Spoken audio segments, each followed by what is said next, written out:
Hello साथियों, नमस्कार। Yogesh nursing lecture के ऑनलाइन यूट्यूब प्लेटफॉर्म पे आप सभी का हार्दिक स्वागत है। आज हम पैथोलॉजी में प्यारा सा टॉपिक डिस्कस करेंगे। टॉपिक का नाम है वुंड हीलिंग। वुंड हीलिंग क्या होता है, इसके टाइप्स क्या है और इसकी स्टेजेस ऑफ वुंड हीलिंग क्या है, प्रोसेस ऑफ वुंड हीलिंग क्या है, उन सबको हम वन बाय वन डिटेल और डीप स्टडी करेंगे। लेट्स सी वुंड हीलिंग के अंदर कौन कौन से टॉपिक इंक्लूड होते हैं। तो इसके अंदर 4 टॉपिक हम इस लेक्चर में कवर करेंगे। First one is definition of wound healing, second one is types of wounds, third one is wound healing process, fourth one is stages of wound healing. तो अब हम वन बाय वन इनके बारे में जानेंगे। तो पहला है डेफिनेशन ऑफ वुंड हीलिंग। तो वुंड हीलिंग की डेफिनेशन क्या होती है। ओके, एक बार हम मान लेते हैं कि किसी भी इंजरी के कारण क्या हो गया, वहाँ पर वुंड हो गया। ओके, ये क्या हो गया, वुंड हो गया। अब वुंड जो है एक इंजरी के कारण हुआ है। ओके, अब इस वुंड को क्या करना है, अपन को हील करना है। यानी कि यहाँ पर जो टिश्यू डेड हो चुके थे वो अब क्या करेंगे, न्यू ग्रो होंगे यहाँ पर, और इस साइड को क्या कर देंगे, फिलअप कर देंगे। तो अब देखते हैं इसकी definition. Wound healing is a complex and dynamic process. तो वुंड हीलिंग क्या है, एक कॉम्प्लेक्स प्रोसेस है। ओके, कॉम्प्लेक्स यानी कि जटिल प्रोसेस है, और डायनामिक प्रोसेस है। अगर किसी को वुंड हो गया है तो वो जगह क्या हो जाएगी, रिप्लेस हो जाएगी दूसरे टिश्यू के द्वारा। ओके, तो डायनामिक प्रोसेस है, यानी कि वुंड अगर एक बार बन गया है तो ऐसा नहीं कि वुंड हील नहीं होगा। तो वुंड क्या होता है, हील होता है, और ये कॉम्प्लेक्स प्रोसेस है, इसमें टाइम लगने वाली प्रोसेस होती है। Okay, of replacing devitalized and missing cellular structure and tissue layer. Okay, अब ये क्या है, डायनामिक प्रोसेस है, कॉम्प्लेक्स प्रोसेस है वुंड हीलिंग। ओके, जिसमें क्या होता है कि कुछ टिश्यू की लेयर क्या हो जाती है, मिस हो जाती है।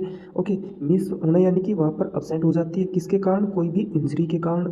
ओके, वहाँ की सेलुलर स्ट्रक्चर क्या हो जाती है, डिस्ट्रॉय हो जाती है, मिस हो जाती है। तो उसको रिप्लेस करने के लिए उनकी जगह दूसरे टिश्यू क्या आते हैं, प्रेजेंट हो जाते हैं। दूसरे टिश्यू उस जगह पे क्या करते हैं, ग्रो करते हैं। उसको हम क्या बोलते हैं, वुंड हीलिंग। ओके, नेक्स्ट अपन जानेंगे अब टाइप्स ऑफ वुंड्स। तो वुंड्स के कौन कौन से टाइप्स हैं। तो वुंड्स के टोटल 2 टाइप्स हैं भाई। 2 टाइप्स कौन से हैं, पहला है अक्यूट वुंड, दूसरा है क्रोनिक वुंड। अक्यूट वुंड क्या होता है, heels without many complication with in expected time frame. Okay, acute wound एक शॉर्ट ड्यूरेशन में, एक एक्सपेक्टेड टाइम फ्रेम में क्या होता है, बिना किसी कठिनाइयों के वो वुंड क्या हो जाता है, हील हो जाता है। उसको हम क्या बोलते हैं, अक्यूट वुंड। जैसे कि surgical wound and trauma wound. Okay, second है chronic wound. Underlying pathology of infection causes wound और interfere with the healing process. यहाँ पर क्या होता है, किसी बीमारी के कारण, ओके, किसी बीमारी के कारण और इन्फेक्शियस कोज के कारण क्या होता है, वुंड होता है। ओके, उस वुंड की जो हीलिंग प्रोसेस है वो क्या हो जाती है, इंटरफेयर हो जाती है, चेंज हो जाती है, बदल जाती है। ओके, अब वुंड की जो हीलिंग प्रोसेस है इंटरफेयर हो जाती है, चेंज हो जाती है, और उसमें क्या होता है, फिर उस वुंड को हील होने में टाइम लगता है। ओके, क्यों, क्योंकि वो बीमारी के कारण वुंड बना है, इन्फेक्शन के कारण क्या हुआ है, वो वुंड बना है। ओके, उसको हम क्या बोलते हैं, chronic wound. For example diabetic ulcer and pressure ulcer. जैसे कि डायबिटिक अल्सर होता है और ऐसे ही प्रेशर अल्सर होता है। ओके, उसको हम क्या बोलते हैं, क्रोनिक वुंड। नेक्स्ट है वुंड हीलिंग प्रोसेस। नेक्स्ट क्या है, वुंड हीलिंग प्रोसेस। तो वुंड हीलिंग की 3 प्रोसेस है, 3 process of wound healing. Wound healing की 3 प्रोसेस है साथियों। पहली है हीलिंग बाय प्राइमरी इंटेंशन। तो प्राइमरी इंटेंशन के द्वारा क्या होता है, जो वुंड है उसका हील होता है। प्राइमरी इंटेंशन का मतलब नो और लिटिल स्कार टिश्यू। टिश्यू क्या है, हल्के हैं। ओके, या फिर कहें तो टिश्यू वहाँ पर कैसे हैं, हल्के, यानी कि टिश्यू प्रेजेंट भी हो सकते हैं और टिश्यू अब्सेंट भी हो सकते हैं। अब्सेंट कंप्लीटली नहीं हो सकते क्योंकि जो वुंड है वो कैसा है, हल्का सा है। वुंड वुंड कैसा है, हल्का सा है। ओके, तो यहाँ पर जो टिश्यू होते हैं वो धीरे धीरे क्या करते हैं, स्कार बनाते हैं। That is the primary intention के द्वारा क्या होता है, हीलिंग होता है। Example surgical wound. Okay, second जो हीलिंग प्रोसेस है वो है healing by secondary intention. Secondary intention के द्वारा क्या होता है, वुंड की हील होती है। तो सेकेंडरी इंटेंशन में क्या होता है, यहाँ पर क्या था, छोटा सा वुंड था, अब यहाँ पर क्या है, थोड़ा सा बड़ा वुंड है। अब यहाँ पर क्या है, थोड़ा सा बड़ा वुंड है। Okay, marked by loss of tissue. अब यहाँ पर क्या हो चुका है, बहुत ज़्यादा क्या है, टिश्यू लॉस हो जाते हैं। Edge of the wound are too far and wound gets closed naturally through granulation and epithelialization. तो यहाँ पर क्या होता है, जो वुंड का एज होता है, ओके, वुंड के जो एज होते हैं वो क्या होते हैं, बहुत ही ज़्यादा दूर दूर में वुंड का एज प्रेजेंट होता है। और जब ये वुंड धीरे धीरे क्या होता है, क्लोज होता है अब नेचुरल प्रोसेस के द्वारा, वहाँ पर ग्रेनुलाइजेशन होते हैं, ग्रेन्यूल्स बनते हैं। ओके, और वहाँ पर एपिथेलियल सेल्स जो होती है वहाँ पर डिपॉजिट होने लग जाती है, ग्रो होने लग जाती है।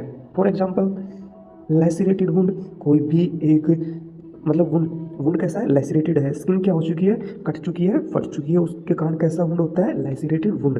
प्रेशर अल्सर जिसको हम बेड सोर बोलते हैं, एंड ट्रोमेटिक इंजरी, ट्रोमा के कारण क्या होता है, इंजरी हो जाती है। तो वहाँ पर क्या होता है, बहुत सारे टिश्यू लॉस हो जाते हैं, और जो वुंड होता है उनकी एज क्या होती है, एक दूसरी एज के बीच में डिफरेंस ज़्यादा होता है, और वो जो वुंड है वो नेचुरली क्या होता है, हील होता है थ्रू द ग्रेनुलेशन या एपिथेलियलाइजेशन। ओके, ये था healing by secondary intention. Third है यहाँ पर हीलिंग बाय टर्सरी इंटेंशन। तो टर्सरी इंटेंशन के द्वारा वुंड का क्या होता है, हील होता है। Characterized by delay wound closure. इसका जो मुख्य करेक्टर्स होता है, जो लक्षण होता है वो क्या है, जो वुंड है वो क्लोज होने में क्या करता है, टाइम लेता है। तो यानी कि डिले वुंड होता है, यानी कि डिले वुंड क्लोज होता है। This results in granulation of wound edge. अब जो वुंड एज है वहाँ पर क्या होता है, धीरे धीरे वुंड का क्या होता है, क्लोज होता है, और धीरे धीरे वुंड क्लोज होता है। तो वहाँ की जो वुंड एज है वहाँ पर भी क्या होता है, ग्रेनुलेशन होता है, एपिथेलियलाइजेशन होता है। अब यहाँ पर वुंड एज क्या हो रही है, हील हो रही है। तो साथ में हमें क्या देखने को मिलेगा, करेक्टराइज्ड बाय एडिमा देखने को मिलेगी, क्योंकि ग्रेनुलेशन होता है। इन्फेक्शन भी देखने को मिलता है, जो कि बॉडी इम्यून रेस्पॉन्स होता है।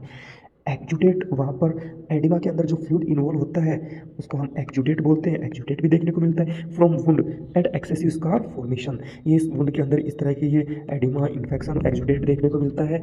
और वहाँ पर क्या होता है, उस वुंड पे एक्सेसिव स्कार की फॉर्मेशन भी देखने को मिलती है। That is the third process of wound healing, that is healing by tertiary intention. Next topic है यहाँ पर स्टेजेस ऑफ वुंड हीलिंग।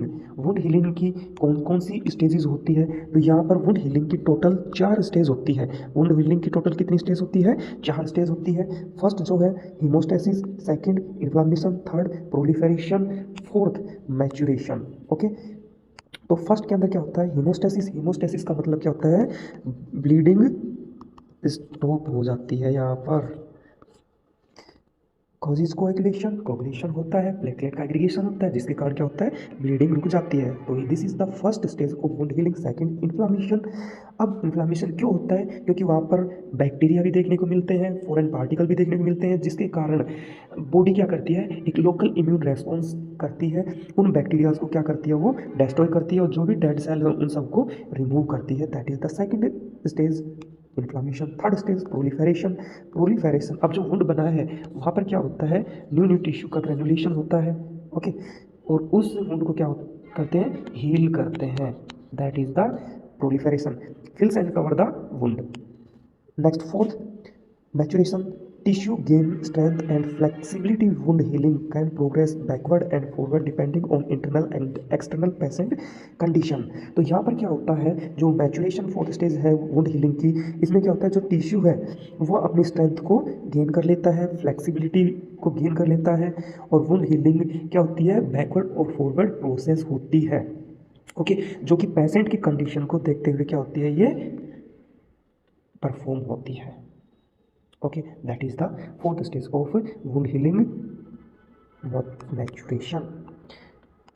जैसा कि अब आप लोग देख रहे होंगे डायग्राम के अंदर, 4 stages of wound healing. First stage को हमने क्या कहा था, हीमोस्टेसिस। सेकंड को हमने क्या कहा, इन्फ्लामेशन। थर्ड को हमने क्या कहा, प्रोलिफेरेशन। और फोर्थ को हमने क्या कहा, मैच्योरेशन। फर्स्ट में हमने बोला था स्टॉपिंग द ब्लीडिंग, इन्फ्लामेशन में हमने बताया defence and clean up, proliferation में क्या होता है, repairing the damage tissue, damage cells, maturation में स्ट्रेंथनिंग द रिपेयर। ओके, तो ये थी क्या, स्टेजेस ऑफ वुंड हीलिंग। तो आज के लेक्चर में हमने जाना है कि वुंड हीलिंग क्या होता है, टाइप्स ऑफ वुंड कितने हैं। ओके, फिर हमने जाना कि इसके स्टेजेस कितनी हैं, फिर हमने जाना इसकी प्रोसेस कितनी है वुंड हीलिंग की। तो आई होप आपको अच्छे से समझ में आया होगा। वीडियो को ज़्यादा से ज़्यादा लाइक करें, ज़्यादा से ज़्यादा शेयर करें और चैनल को सब्सक्राइब करें।